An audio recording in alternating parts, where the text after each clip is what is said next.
Hello everybody, my name is Jai, and in today's video, just before we start, I just want to say a massive thank you for 302 subscribers. I am very much appreciated, and I hope you guys are staying safe, obviously due to what's going on in the world at the moment. But the good news is it seems like that not many people are getting affected by this virus. At least a couple weeks ago. All the hoarding has stopped from the supermarkets, which is good. If you don't know what I mean, then you're one of the lucky ones. But yeah, thankfully, all the everything is sort of starting to get back to normal. We're still in lockdown at the moment, so yeah.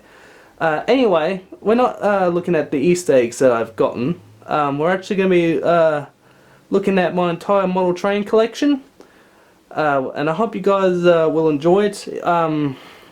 Just something little I'll do, considering that we're stuck at home at the moment. This will probably be the last model trains video that you'll see for a little while. So without further ado, I'll show you my entire collection. And yeah, let's get started. So I think we'll look at the cheaper type of stuff I've got. Now we are going to start out with the rolling stock, but trust me, I will be quite quick with the rolling stock. So anyway, I'll start with these bottom ones here. These are the cheap rolling stock that I do have. As you can see, And in here is where the rest of it is.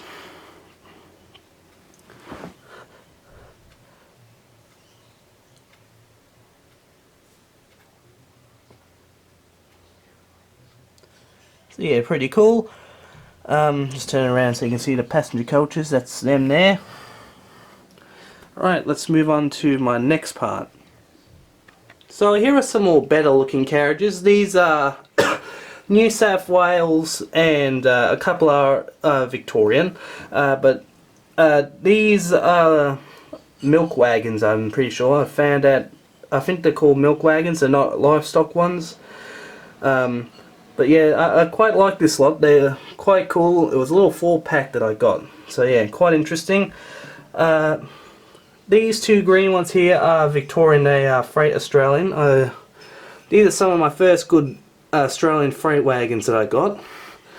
And these ones, the white and brown looking ones, I've had these for a while as well.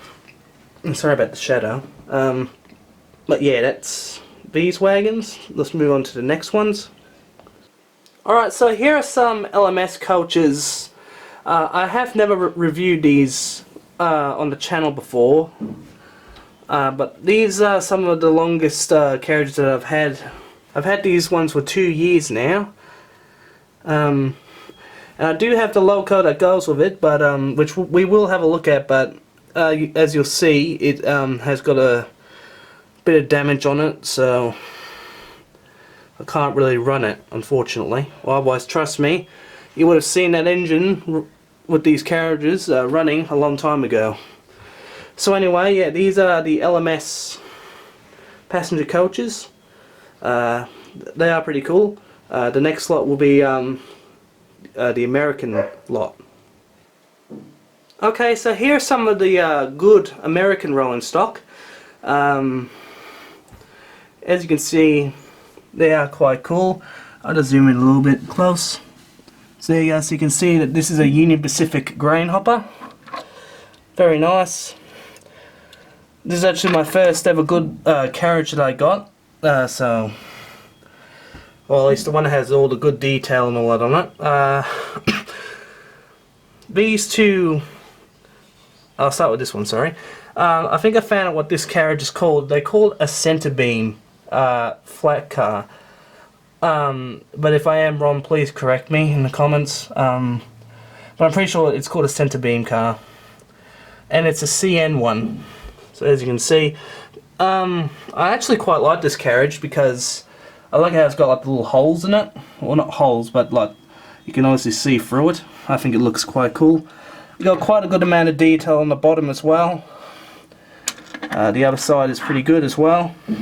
It's just a bit dark, so the camera can't really pick it up that well. The next one is another hopper. It's another Union Pacific one, but a little bit larger than that one. Not sure what this hopper would be called, but I will admit, this is probably one of my favourite American pieces of rolling stock that I have. And one good thing is that the plastic on this is actually quite hard, so it's sort of built on the cheap side, but the good thing is that the plastic is actually very, very hard, so it's actually going to take a bit before any of this was to break, unlike that one there. So anyway, so yeah, so that's another Union Pacific grain hopper. And the last one is a boxcar. I'm not sure what type it is, but yeah, it's a very nice boxcar. I've also had this for a little while, about a year. Got some pretty good detail stickers and all that on it. The other side. So yeah, a very nice boxcar. I am going to plan on getting some more American rolling stock eventually, but I'm probably more sticking to Australian, just for now. So anyway, that's the American rolling stock. The next one will be the German rolling stock. Okay, so we've got the German containers out, and I have also put the UK container ones down. These ones are German, they are UK ones, but I'll just quickly show you these ones because they are quite cool. Unfortunately the back part has broken off, but I've got 2 or 3 spares that come in a bag. So yeah, so I'm not going to run out anytime soon, but I quite like these ones. These are quite cool. I've had these ones for a while, about a year now, and I do enjoy them. So anyway, so that's the UK ones. These ones, I'm not going to lie, these ones are a bit of a pain in the backside, because I have gotten a few of these and they have had either parts that have fallen off them, or just a couple parts that have been broken. An example, the blue one had a bit of a broken bogie. Had to replace it, but other than that, it does run fine.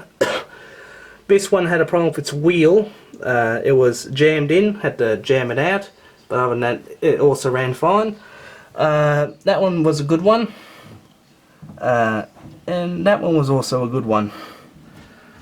Unfortunately, something that that is my fault is that I accidentally dropped this one, and one side and the other, both of the buffers have come off. Now I do have them, and I am going to plan on gluing them back on eventually. But yeah, that was my muck up, so I can't, you know, blame the packaging for that. So anyway, so that's the German and these two UK rolling stock. Now the last ones, of course, are all the Australian ones, so man, it's going to be quite a few of them. Okay, so we'll start with the concrete or flower type of wagons. If you don't know, these wagons were made to haul concrete all around Geelong, and not just Geelong but all of Victoria and probably all of Australia too. But these versions are the ones that are in V-Line and VR. Now I know I haven't done a video on the VR version, but if you want me to, I have actually got a video that I've done. I have actually videotaped opening these wagons, so if you want me to review and like open up the VR wagons, then please let me know in the comments, because I'll be more than happy to show you the video where I'm opening up these wagons. I'm sorry about the shadows. So yeah, just a little bit of a close-up. So I've got about 8 of these. 6 of the long ones and 2 of the small ones. And then this thing, which I haven't had for too long. I've only had it actually the start of this year actually. And it was a good little second-hand wagon. Anyway, so yeah, so that's the first lot. Let's get the next lot out. Okay, so here's the next lot. Pretty much all of these are VR, apart from these 2 box wagons here, but the rest are VR. Our first lot, we've got a couple of tankers. These are the only 2 Australian type of tankers I have that are in the, you know, in a good detailed looking way. I don't know about you, but I kind of like the black version a lot better. It looks a little bit more cooler. So yeah, so they're the 2 tankers that I have. Both are fairly new. Over here we've got these 2 V-Line box wagons. I actually quite like these ones. They're very cool, and one reason why I do love them so much is the fact that they have opening and shutting doors, which you don't really see with many wagons these days. Well, at least not with model train type of ones. The only thing that's really different about them is the V-Line logos. One's on the top, one's on the bottom. But yeah, still pretty cool. And then we have these 3 little, I'm not sure what you call them, but sorry, GY type of wagons, I think. I kind of like them. They're quite cute. I'm going to plan on getting some of the yellow versions, the yellow ones, well, after when this crisis thing is over. But yeah, these things are fairly nice and cute little wagons. I'm definitely going to want to get a heap of them. I've got 2 of these, just basic looking long type of VR box wagons. I've got 2 of them. Look obviously quite cool. So yeah, these ones are sort of basic, but yeah, so anyway, so that's all of these. Now time for probably the second or the last lot of wagons, and then we are heading up to the locomotives. Alright, so here is the second last lot of Australian rolling stock I have. The last lot is just 4 little carriages, which are actually kind of basic, so I don't know why I didn't put them on the basic side, but anyway. We'll have a quick look at these grain hoppers. These ones, I've got about 7 of them. I've got 3 in V line and 4 in VR. The VR ones I actually particularly like better, because it obviously covers the side of the wagon more. But there you go, so that's the V line. Now the V line and the VR wagons are actually a little bit different to each other. The thing is with this particular one is that these ones are a little bit larger than these other ones here. So yeah, the difference between all of these and this one, at least with the yellow ones, is that this one has white sides on it. I'm not sure what they're meant for, but could be something special. And this one is also quite a curious one because it has 2 sides on it. This is the other side. I also particularly like these wagons too. They're quite cool. So anyway, so that's the 7 grain hoppers. I am gonna get a few more of these. How many more, I don't know. But I'm definitely gonna get a few more. And instead of cutting it, I'll just show you the last 4, which are just here. There's 4 of these. I'm not sure what you would call them. I just call them iron ore wagons. But these are quite basic when you think about it. They have got plastic wheels. They've got the plastic couplers, which I mean, all of them really do. But anyway, yeah. As long as it doesn't blur out. It's gonna blur out anyway. Well, I'm pretty sure you can still see it rather well, but this is what it looks like. Actually, if I do this, then there you go, it's probably a bit better.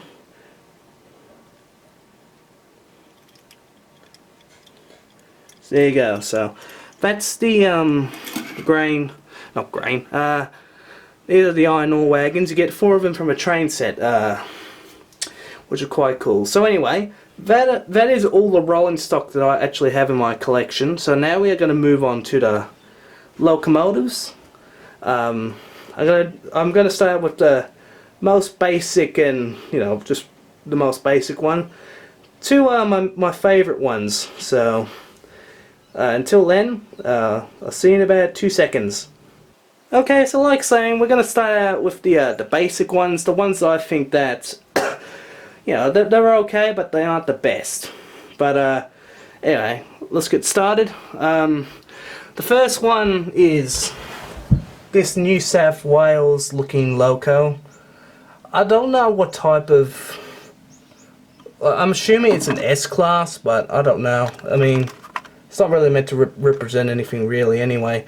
But it definitely looks more look like an S-Class. But I've had this one for around 2 years now, and it's still kicking, so that's a good thing. This one has had a bit of history. I've had this one for a little while as well. I actually kind of like this one a little bit better than the other one. This one has got a little bit more better. This one, this one is a little bit better than this one, but unfortunately it has a problem with the down bogie. As you can see, the clip that's at the bottom has actually been snapped off. Now it does still run, but the motor definitely doesn't seem to work as well. So I'm going to have to end up trying to fix the problem with that. But it is still able to run, but just not too well. So I tried my best, obviously, not to run it. The third one, which is probably a middle type of old one, it's quite a long one. It's a DL class. And I should also say that's an S-Class as well. This DL class was a second-hand. This is actually the first second-hand loco that I ever got.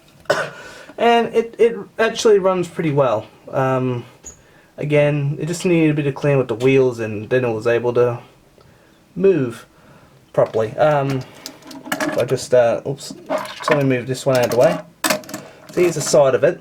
Now I don't know if there is any real version of this of the DL class in this paint scheme. If there is, you can let me know, because I'll be surely happy to find out if this is actually a real paint scheme that they used to have or not. All in all, it's a very nice looking, like kind of basic looking loco. I think this is the best of the basic type that you can pretty much get. So yeah, so that's a pretty good one. Now this one is actually the most recent one that I have gotten, which was at the Geelong exhibition in Corio not too long ago. It is a Southern Pacific SW switcher. Now it's obviously just one of those basic looking ones. But when I got it, I think I found out that it's a blue box Afen locomotive, and I've heard that these things are actually very indestructible. You know, like it does. You know, it's quite a bit before they actually start showing some weakness or whatever you say. This particular one, when I got it, the wheels were cleaned and it worked pretty well. However, though, there was actually quite a few more issues with it. But after all of this, the only thing that has wrong now is it needs its magnets remagnetized, and after that, it is actually going to be able to be a good runner, I say. And the last one, this is the one I think that is the good, like the best of the basics. It is a British steam locomotive. I'm not sure what type it is, but you know, you can let me know. I'm pretty sure it might be called a Ginty or something. But if not, obviously you can let me know. But anyway, this is probably the best basic you can get. I mean, because one, it's a steam engine, so even for a basic model, it has to have all the basic things, such as side rods and the steam funnel and all that. So for a basic model, it looks pretty good. It's quite a small loco, I will admit, but it still runs pretty well. The only thing that I don't like about it is the type of motor that it has is quite poor, but again, it's a cheap locomotive, so what do you expect? So anyway, so that's all the engines I would kind of say, you know, they're not bad, but you know, they're kind of the most rubbishy looking ones. Not the rubbishy ones, the just the basic looking ones. So anyway, now we've done the basic ones, I'll actually just start with my favourite ones, and then just some other random ones. So yeah, I'll get those set up. I'll see you in a second. Okay, so here we go. This is these ones are starting to look a little bit better, aren't they? Now these aren't my favourite ones, but these are actually, in my opinion, quite special looking ones. And I'll start from the most least looking or specialist, but it's still very special nonetheless. This is the German locomotive that I got for the those German wagons that we looked at a while back. And the cool part about this thing is that it's got a very good motor in it. It's got all of these lights do light up, but not only that, it's got pantographs. Now these pantographs aren't real, so you can't like add like real little cable lines and all pick up power from there, but it's just cool how it has that little feature, as you can see. So yeah, it's a very nice looking locomotive. I think it's a rather special one, plus it's really on the heavy side, so, and that's a good thing, you want it to be heavy. Anyway, looking at the next one, this one is a UK one. It is a 9F. These things were made to mainly carry freight, and this one is in obviously the black livery. Now unfortunately this 9F has actually suffered, and what I mean it's actually kind of suffered a lot. Because I remember that I ran this on the kitchen table, and what ended up happening is that one of the rail joiners, because I was using weak ones at the time, the track kept slowly coming apart when the train kept going around the circle, and then eventually the track just gave way and this thing fell off the table. Now, I know you might not think that actually happened, but it did, because trust me, I'm like you, I'm quite surprised how it hasn't actually suffered really bad damage, like from the side rods or anything like that. Like, that really shocks me. But what has actually happened is that the bottom part of here has actually got crushed in, and also the part that connects to the tender to the loco has also been broken off, so the wires have no way to connect. Which means, yeah, but I have managed to test it one way, and the motor is alright. There's no problem with the motor, thankfully. But unfortunately, this thing needs a lot of work, and when you think about it, it's quite disappointing how this locomotive had to be the one that fell off the table, and not one of the basic ones like, you know, like that red one, if you know what I mean. So anyway, so unfortunately, yeah, it's a nice and a very special locomotive, and the reason why I think it's special is because it has survived falling down from a very high table. So anyway, yeah. Now this one is an LMS, I can't remember what it is called, but this is actually my, one of my, it is, I do like it. It's not one of my favourites, but it is a very nice looking locomotive. I've had this one for a while, same with the black one, and it's a very nice one. It's it's the one that goes with those passenger carriages, which look very nice, like saying. Now, unfortunately, same with the black one. Actually, no, not the same. The same is, it is damaged as well, but nowhere near as bad. But I can't remember what side it is, but one of the side rods, if you see this little piece here, actually, yeah, this is the one. This little piece here has got some damage on it. It's fallen off. Now, I have got no idea how this has happened, unless, of course, it was me, like, picking it up down here, which, you know, it is my fault if that was the case. But, yeah, if that's not the case, I'm not sure how it broke off. But it still runs perfectly fine, but I just don't want to run it in case if I cause more damage to it. But all in all, other than that, it still runs very well. So anyway, the next one, which is, now obviously you might be thinking this belongs on the basic side, and I do agree. I think it's definitely looks like it deserves to be on the basic side, but the thing is that even though in the cover looks just extremely basic, really what hides behind or underneath the cover is a lot of it, quite a different story. The motor that's in here is actually a very, very old motor, but not just that, it's a very powerful motor. What I mean is that I think they call them Bobos or something. I heard that's like the name of the bogies or something, but I heard that the engine was called the Bobo or something as well. But if you don't know, this engine, at least the engine that's inside of it, is actually was made in 1958, I think so, nearly in the 1960s. So this thing is around 50 to 60 years old, if I'm correct. But what makes it so special is that yeah, the concern how old it is, and the fact that it can still run very well, because it does run pretty well.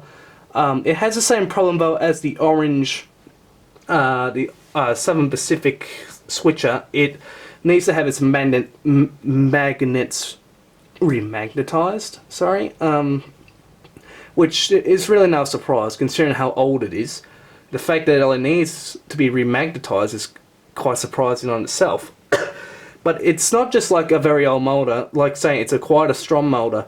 I actually pulled the, I actually did a pulling test, and if I remember, it managed to carry around 15 to 20 wagons. That was loaded with something, nothing like too ridiculously heavy, but something little, like, you know, like little toy cars or something, and they managed to pull them quite well. So it's a very powerful locomotive, even though it is an old one as well. So yeah, so these are my special ones. So anyway, yeah, so that's the special locomotives. Now we're going to go up to the last lot, which are my favourite ones, and then that's going to be the end of the video, so I'll see you in a second. Just before we get on to my last lot of locos, this is actually one I just forgot to show you. It's some type of Bachmann steam locomotive. I'm not sure exactly what it's called, but it's a New York Central Railway, I think they call it. But anyway, it does look very nice, doesn't it? But unfortunately, it has been giving me some issues just recently down here. As you can see, that bottom part has it has for some reason unscrewed itself and it's gone. I have found a screw, but I haven't bothered to screw it back on yet because I'm not really into running it yet. But as you can see, it's just been really picking up dust, but that's because I haven't got anywhere else to put it. All in all, this is the biggest locomotive that I do have in my collection, but unfortunately it's too big to where I can't even really run it, so because none of the curves are all my corners are too sharp. So anyway, that is the last train that I would class as probably, you know, like an alright one. It was not too expensive, it was pretty good. So anyway, let's get to my most favourite locomotives. Okay, so here are my favourite locomotives. Obviously we've got the A-Class, T, and SW Switcher, and a Dash 8 40cm, I think. Anyway, we'll start out with this one, because this one is one of my favourites. I got this from a train set that I've wanted for nearly 10 years, I think. I think it was around 10 years. It was a Bachmann train set, and it came with those four, if you remember, those grey iron ore wagons. That's what I just call them. But anyway, as you can, the front of it doesn't really look like a Dash 8, but on the sides, it looks a lot more like a Dash 8 when you think about it, especially the back part. The back definitely looks a lot like one. You got the top here, which is just kind of basic. It's just molded piece of plastic, really.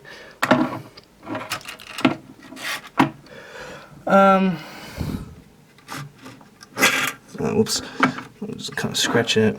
Well, so yeah, so that's the Bachmann train set one. This is quite a odd looking one for some American viewers. This is an SW Switcher. It's the same design as the Southern Pacific one, except I think this one is actually a Norfolk Southern one, I'm pretty sure.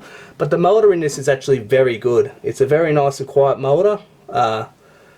It's got good gears in it, so it's and it's also a very good runner. So this is definitely one of my favorites, even though it doesn't look probably the most, like, it looks kind of cool, but I mean, I actually found that there was actually real versions of these, but how many, I don't know. I'm pretty sure, obviously, my American viewers that know this can tell me. But anyway, yeah. This is actually the only loco that I think in my collection that actually has a full cab interior. Now, I know you can't really see it that well, but as you can see, there is some pipe work and all that in there, which is quite amazing when you think about it. Now, unfortunately, this one has actually got a bit damaged. Nothing like too serious like those two steam engines, but if I just show you the front again, the coupler has actually broken off. But it's those cheap plastic ones, so I can easily fix that, but I'm just going to have to wait again when the situation calms down with the you know. So anyway, we're up to my two best favourites, which are of course Australian, but they're also V-line. So the first one is this T-Class. I have had this one not for too long, and it's my first ever T-Class that I have, and it was also my first V-line one. So as you can see, here's the side of it, and it was actually on the cheap side. It was only $260 to get this one, and I know that T-Classes are actually quite expensive, unfortunately, so yeah. But there's the front. Looks very nice. Again, you'll have the top just there, so it's a very nice top part of it. So yeah, so it's definitely one of my favourite looking locomotives. I'll probably give it a 9 out of 10, honestly. So yeah, and now we're up to my favourite one, which of course, no surprise really, it is of course the Freight Australian A-Class. Now, even though in that SW Switcher, the Southern Pacific one, even though that's the most recent one I've bought, it's actually not the newest. This one is. This is the newest one I have in my collection. It's number A78 in the Freight Australian livery with V-Line. Sorry, not Freight Australia, V-Line Freight. And when I think about it, it does have a cab detail interior, but nowhere near as good as the SW Switcher. I'm sorry I had to say that, but as you can see, it's a very nice looking model, isn't it? Very beautiful.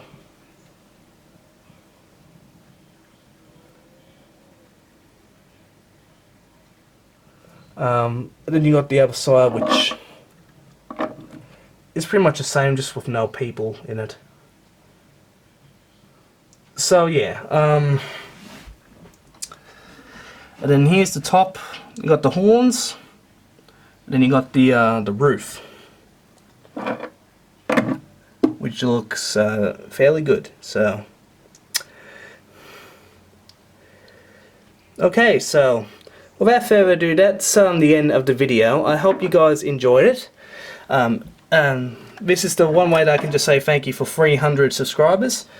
And obviously, because we're in a lockdown now, you know, obviously us YouTubers are going to try to make everyone entertained.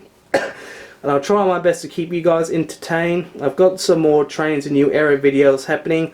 You're going to probably see a lot more of them now, considering that we're in lockdown. As for model trains, there's probably not going to be many videos until around after when the lockdown has finished. But apart from that, yeah, I hope you guys did enjoy my collection. This will be the last time you will see my model railway collection for a little while now. But, you know, fortunately we can't change anything. But anyway, thanks for watching, and thank you so much for 302 subscribers. And I will see you later. Bye bye.